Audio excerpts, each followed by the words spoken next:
البيت معجب اشتياق فالسبط سار للعراق وينادي وحسينا وحسينا وينادي وحسينا وحسينا. أعوذ بالله من الشيطان اللعين الرجيم. بسم الله الرحمن الرحيم.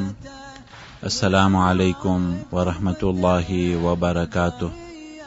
عزیزان محترم، خطبه زهرانا अनुसंधान में जनाब फातिमतु ज़हरा सलामुल्लाह अलैहा फरमाव्યું वल्क़िसास हुक्नन लिद्दिमा।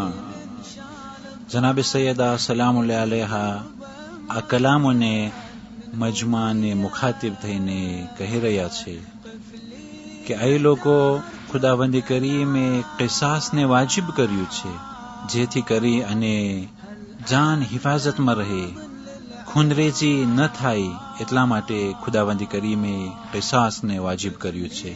કિસાસ એટલે અગર જો કોઈ ખૂન કરે તો ખૂનનો બદલો ખૂન છે.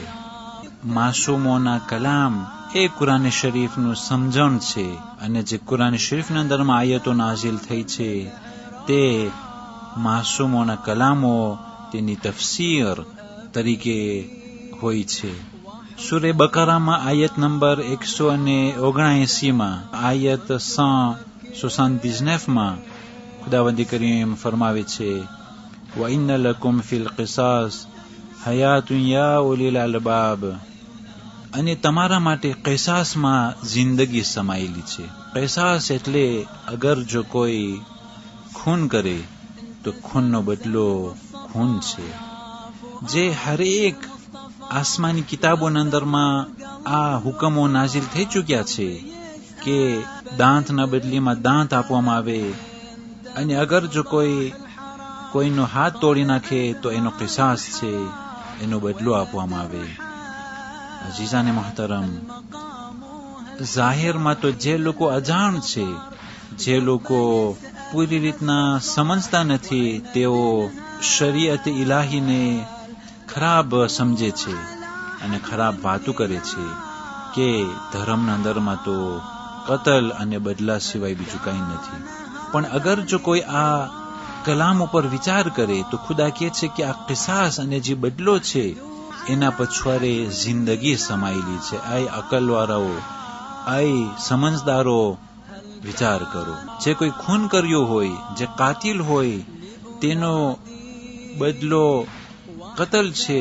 એ કાતિલને કતલ કરવાથી મકતુલ કે જે કતલ થઈ ચૂક્યો છે તેને દુનિયામાં પાછું લાવશે નહીં, પણ આ કાતિલને સજાએ કતલ આપવાથી બીજાઓની જાન બચી જાય છે. અગર જો કોઈ ચોરી કરે, તેના હાથ કાપવામાં આવે તો આ હુકમ ઉપર અમલ કરવાથી કેટલી અમાનત થઈ જશે ગામમાં, કેટલી સિક્યુરિટી થઈ જશે ગામમાં. અને જે લોકો કેદમાં સડતા હોય એના કરતા આવા જે સજાઓ છે તેનાથી આખા શહેરના અંદરમાં, આખા મુલ્કના અંદરમાં, આખી દુનિયાના અંદરમાં અમાનત થઈ જશે. અગર જો કોઈ ઝિના કર્યું અને જે ઝિનાના કાયદા કાનૂનો છે શરીયત મુતાબિક, અગર જો તેનો સજા દેવામાં આવે, અગર જે હકીકી વાજિબુલ કતલ છે તેઓને કતલ કરવામાં આવે તો દુનિયાના અંદરમાં અમાનત અને આરામ ફેલાઈ જશે.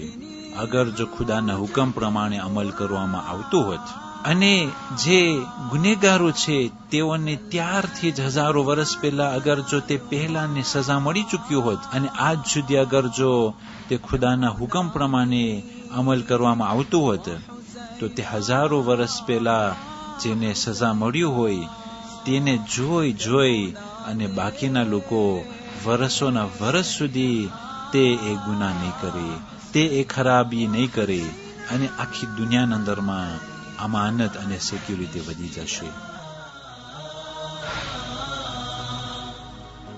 السبط سار للعراق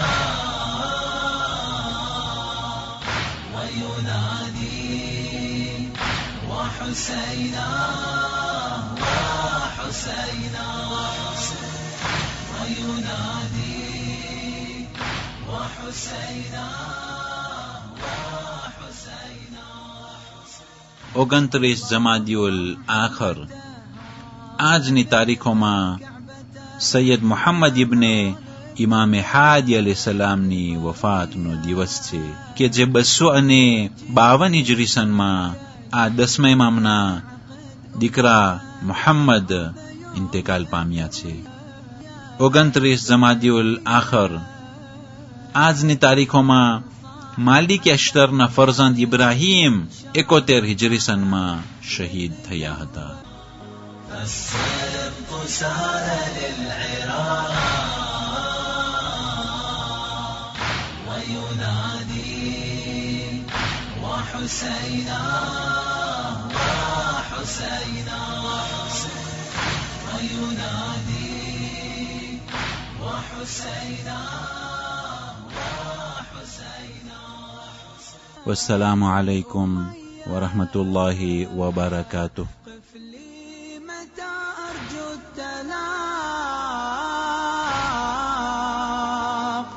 هل أنت ماض للعراق قف لي متى أرجو التلاق هل أنت ماض للعراق صرت أبكي وحسينا وحسينا صرت أبكي وحسينا وحسينا وينادي وحسينا